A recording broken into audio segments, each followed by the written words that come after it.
Pessoal, tudo bem? Sejam bem-vindos ao podcast do Banco BV, o Economia em 5 Minutos. Eu sou o Roberto Padovani, junto com o Carlos Lopes, a gente vai bater um papo essa semana sobre o cenário econômico de 2025.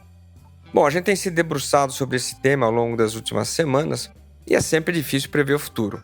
Para nossa sorte, tem duas histórias que já estão presentes, devem continuar ao longo dos próximos meses e condicionar o ambiente econômico no Brasil. A primeira dessas histórias é o cenário global. Eu vou comentar rapidamente o que nos espera à frente. E depois, uma fragilidade local, que é a questão fiscal.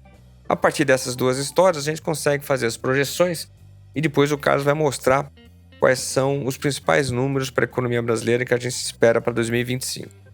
Então, deixa eu começar olhando a situação global. A gente tem uma parte do mundo que está em desaceleração. A Europa e a Ásia devem crescer pouco. No caso da Ásia, a história tem a ver com China. A China tem mostrado um aumento no custo de mão de obra, uma crise imobiliária que reduz o consumo local, tensões tarifárias geopolíticas que também afugentam investimentos. Portanto, a ideia é de que a China continue na sua trajetória de crescimento a um ritmo menor. A gente também vê muita fragilidade na Europa em função de questões de competitividade e, portanto, a leitura é de que uma parte importante do mundo mostra desaceleração, reduzindo o preço de matérias-primas. Mas, por outro lado, quando a gente olha os Estados Unidos, a economia norte-americana vai muito bem. E se ela vai muito bem, isso acaba dificultando a queda da inflação e, como o Banco Central norte-americano já indicou, isso sugere juros internacionais mais elevados. Portanto, tem uma combinação ruim. Mundo desacelerando com juros dos Estados Unidos mais altos e isso, historicamente, atrapalha fluxos de capitais para os mercados emergentes. Nesses ambientes de cautela, de aversão a risco, os investidores costumam olhar com mais cuidado o que está acontecendo nas economias. E no caso brasileiro, a gente tem uma grande fragilidade, que é a questão fiscal. A nossa dívida pública mostra uma trajetória de alta e a gente acha que não há incentivo político nenhum para o governo fazer um ajuste fiscal importante, uma arrumação das contas públicas que permita gerar superávites e sinalizar a médio prazo uma estabilidade de dívida. A gente está vivendo um período eleitoral. Portanto, essa combinação de um mundo de aversão a risco, investidores cautelosos, com uma trajetória de alta da dívida pública, reduz os fluxos de capitais, pressiona câmbio, pressiona a inflação, faz com que o Banco Central tenha que reagir, isso afeta o crescimento. Mas quem vai passar esses números para a gente é o Carlos. Carlos, conta um pouco quais são as principais projeções aí para esse ano. 2025 promete aí ser um ano complicado e muito mais por culpa nossa aqui no Brasil do que de um cenário internacional muito complexo.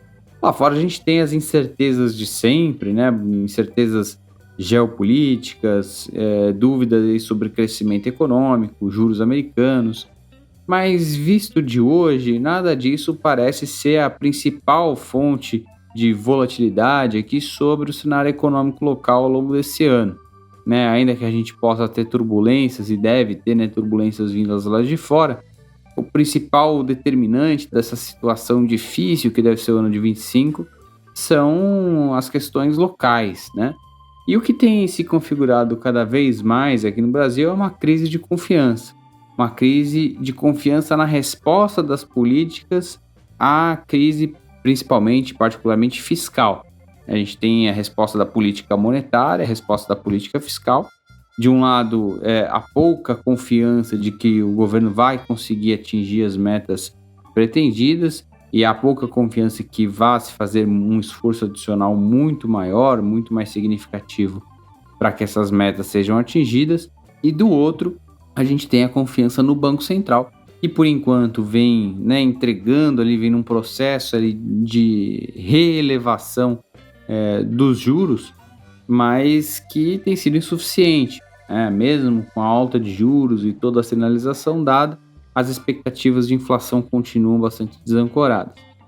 O que acontece é que a gente vê impactos diretos dessa desconfiança, ou dessa crise de confiança, sobre ativos financeiros e sobre a economia. O mais evidente deles é o dólar, né? O dólar muito pressionado e deve continuar bastante pressionado ao longo do ano, aí por volta de 6,5%. A gente espera que atinja esse ano ainda.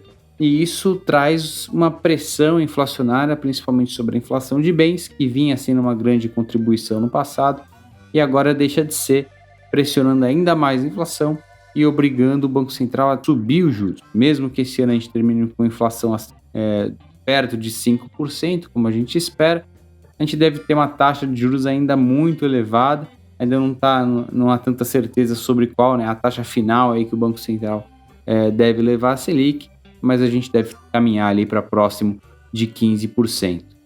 E tudo isso um pouco mascarado ainda pelo PIB. O PIB deve ter um crescimento próximo de 2%, tanto pelo bom desempenho do ano passado, quanto pelo bom desempenho ainda do mercado de trabalho. Mas conforme a gente avance para o segundo semestre, essa crise deve ficar mais clara em termos de crescimento econômico e aí sim se configurar uma trajetória mais recessiva para a atividade econômica.